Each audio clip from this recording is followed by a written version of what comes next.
Iyon, kahapon ngay may dumating na lamb din sa amin. Galing ari kay Jake, yung taga-farm. Matagal-tagal din silang hindi nakapagkatay na ret, matumal nung mga nakaraang buwan.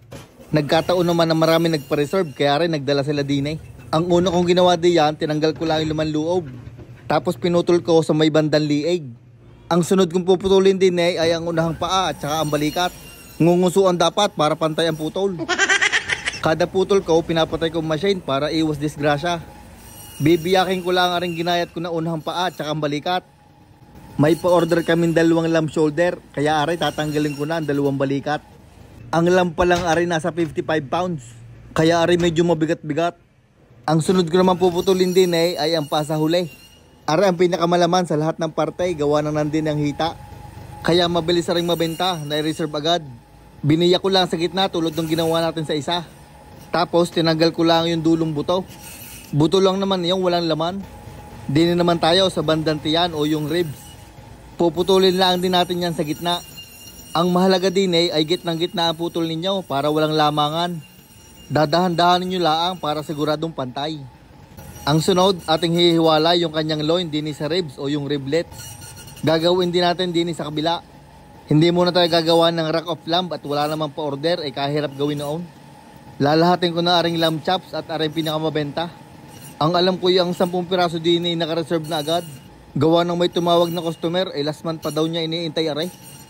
Ang nagturo pala sa akin mag-butcher na rin ay si Jake, yung dating may-ari ng shop. Dinemo lang niya sa akin ng isang beses nung ako'y bago-bago pa. Pagkatapos noon ay pinabayaan niya na ako. Ang itinuro niya sa akin ay yung mababentang cut nung siya pang may-ari na rin. Ang ginagawa ko naman ngayon yung kanyang liig. Aray lamb next to. Iyon, tapos ng ating putulan. Isasanitize ko lang rin ng bahagya at mamaya ko nalilinisin. At aring nga palang ating mga nagayat, 2 riblets, aring mga stew meat, ang napakabentang mga lamb chops, 2 paa sa huli at saka 2 paa sa una, yung 2 balikat at saka aring ulo. Ari lang ang laman loob, atay at saka kidney, tsaka yung puso.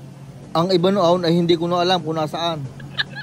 Aring sa ribs, ititrim ko laang para magandang tingnan. Hihiwain nyo lang yung mga walang buto at saka yung mga sobrang taba. Yang mga trimmings ay pwede sa ground lamb. Tapos atin na rin isasakaw. Ilalagay natin na rin sa vaxil bag.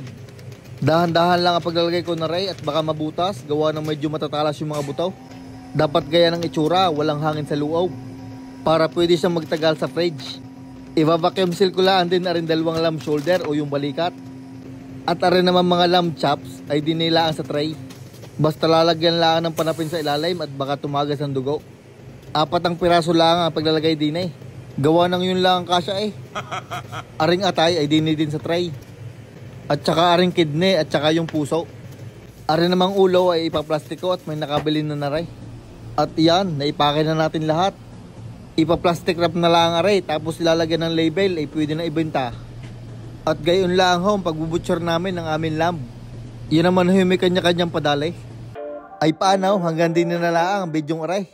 Pagka isang araw tayo magluluto na ulay. Shoutout nga pala kay Joven Magat from Brunei, kay Dens Vallejo Garcia, at kay Sir Frian Alday. Congrats daw po, sabi ni Ate Cam. Maraming salamat po sa inyong suporta at mag-iingat kayo palagi.